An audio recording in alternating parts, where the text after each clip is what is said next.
அஸ்ஸலாமு அலைக்கும். கிறிஸ்தவ இறையியல்ல ஒரு நம்பிக்கை இருக்கு. அது பல நூற்றாண்டுகளா எந்த கேள்வியும் இல்லாம ஏத்துக்கப்பட்டு வருது. ஆனா இன்னைக்கு நாம அத கொஞ்சம் கேள்வி கேட்க போறோம். அது உண்மையிலே வேதத்துல இருக்கா இல்ல காலப்போக்குல உருவாக்கப்பட்டதான்னு கொஞ்சம் ஆழமா பார்க்கலாம் வாங்க. இந்த ஒரு வரிதான் கிறிஸ்தவ இறையியலோட அசைக்க முடியாத நம்பிக்கைகள்ல ஒண்ணு. ஆனா இங்க ஒரு முக்கியமான கேள்வி வருது. தானியல் புத்தகம் நிஜமாவே இதுதான் சொல்லுதா, இல்ல இது வேற ஏதோ ஒரு விஷயத்த நம்ம தவறா புரிஞ்சுக்கிட்டோமா? வாங்க இந்த விளக்கத்தோட ஆணி வேர் வரைக்கும் போய் பாப்போம். சரி, இந்த கேள்விக்கு பதில் தேடணும்னா நம்ம காலச்சக்கரத்துல கொஞ்சம் பின்னோக்கி போகணும். இந்த விளக்கம் எங்கிருந்து வந்துச்சு, எப்படி உருவாச்சுன்னு புரிஞ்சுக்க நம்ம தானியல் வாழ்ந்த காலத்துக்கே போகணும். எந்த ஒரு தீர்க்க தரிசனத்தையும் சரியா புரிஞ்சுக்க அது யாருக்காக எந்த சூழல்ல சொல்லப்பட்டுச்சுன்னு தெரிஞ்சுக்கணும் இல்லையா? தானியல் யாரு, அவர் யாருக்காக எழுதினார், அந்த வரலாற்று சூழலை முதல்ல புரிஞ்சுக்கலாமாங்க. நம்ம தொடங்குறதுக்கு முன்னாடி சில பொதுவான தப்பபிப்பிராயங்களை சரி செஞ்சுக்கலாம். டேனியல் புத்தகம் ஒரு கிறிஸ்தவ புத்தகம் கிடையாது. அது இயேசுவோட காலத்துக்கு பிறகு எழுதப்படல, கிறிஸ்தவ மதத்தை மனசுல வச்சும் எழுதப்படல. இது முழுக்க முழுக்க ஒரு யூத நூல், யூத மக்களுக்காக எழுதப்பட்டது, அவ்வளவுதான். அப்போ இதை யாருக்காக எழுதப்பட்டுச்சு யோசிச்சு பாருங்க. பாபிலோனிய கிரேக்க பேரரசுகளோட கொடுங்கோல் ஆட்சிக்கு கீழே சிக்கி தங்களோட அடையாளத்தையே எழுந்துடுவோமோன்னு பயந்து வாழ்ந்த யூத மக்களுக்காக. இது அவங்களோட வலி, அவங்களோட நம்பிக்கை, அவங்களோட போராட்டத்தோட குரல். அதனால தானியல் சொன்ன செய்தி ரொம்ப நேரடியானது. இந்த கொடூரமான பேரரசுகள் கண்டிப்பா அழியும். கடவுள் தன்னோட மக்களை கைவிட மாட்டார். அவங்களுக்கு இழந்த கண்டியத்தை திருப்பி கொடுப்பார்.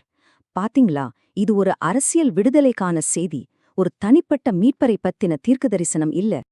இப்போ தானியல் அதிகாரம் 7ஓட மையப்பகுதிக்கு வருவோம். இங்கதான் அந்த மனிதகுமாரன்கிற உருவம் வருது. ஆனா அந்த சின்னங்களை புரிஞ்சுக்கிறதுக்கு முன்னாடி அது எதை குறிக்குதுங்கிற கோடை நாம உடைக்கணும். இங்க இருக்கிற வேறுபாடு ரொம்ப எளிமையானது, ஆனா ரொம்ப சக்தி வாய்ந்தது. மிருகங்கள் எதை குறிக்குது? மனிதாபிமானமே இல்லாத இரக்கமற்ற வன்முறை பேரரசுகள. அப்போ மனிதன் அடக்கி ஒடுக்கப்பட்டாலும் கண்ணியத்தோடு போராடுற மக்கள. இதுதான் இந்த அதிகாரத்தோட அடிப்படையே. இப்போ இந்த முழு விவாதத்தோட மையப்புள்ளியா இருக்கிற அந்த குறிப்பிட்ட வசனத்தை நம்ம கூர்ந்து கவனிக்கலாம். இதோ அந்த வசனம். வானத்தின் மேகங்களுடன் மனிதகுமாரனை போன்ற ஒருவர் வந்தார். இந்த சில வார்த்தைகள்தான் ஒரு பெரிய இறையியல் மாற்றத்துக்கும் பல நூற்றாண்டுகளா தொடர்ற விவாதத்துக்கும் காரணமா அமைஞ்சது.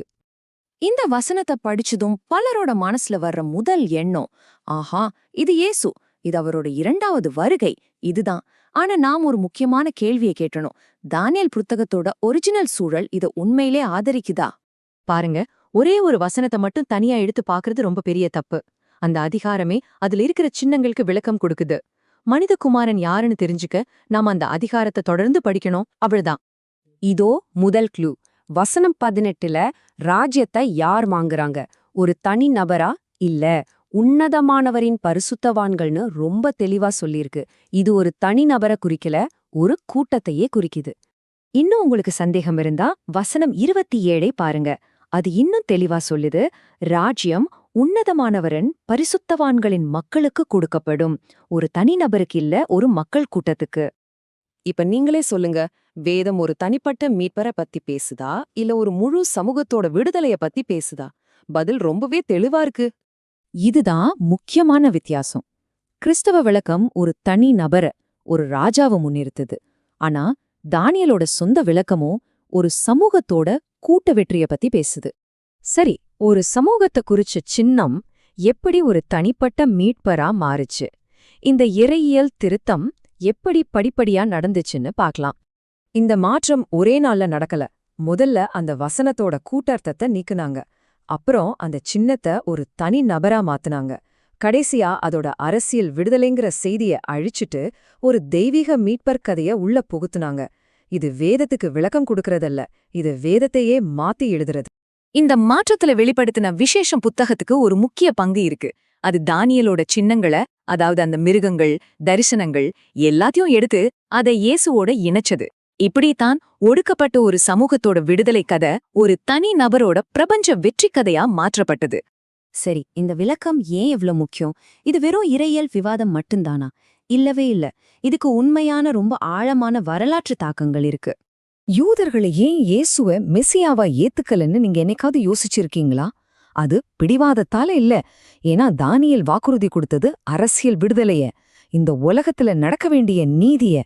இயேசு ரோம பேரரச வீழ்த்தல, அதனால அவங்களோட பார்வையில அவர் அந்த தீர்க்க தரிசனத்தை நிறைவேற்றல. அப்போ கடைசியா மனிதகுமாரன் யாரு? அவர் ஒரு தெய்வீக மீட்பர் இல்ல, மாறாக கொடுங்கோல் பேரரசுகளை எதிர்த்து போராடி மனித கண்ணியத்தை நிலைநாட்டுற இஸ்ரவேலோட துன்புற்ற சமூகத்தோட ஒரு சக்தி வாய்ந்த சின்னம். அதனால நாம இந்த கேள்வியோடு முடிக்கிறோம். இயேசு தானியல்ல கண்டுபிடிக்கப்பட்டாரா, இல்ல அவர் தானியல்ல சொருகப்பட்டாரா? இது ஆழமா சிந்திக்க வேண்டிய ஒரு கேள்வி. பாருங்க, நீங்க இதுவரைக்கும் கத்துக்கிட்ட ஒரு விஷயம் இன்னைக்கு கேள்விக்குள்ளாக்கப்பட்டு இருந்தா அது ஒரு நல்ல விஷயம்தான். ஏன்னா கேள்விகள் கேட்கறது தான் பகுத்தறிவோட முதல் படி. அஸ்ஸலாமு அலைக்கும்.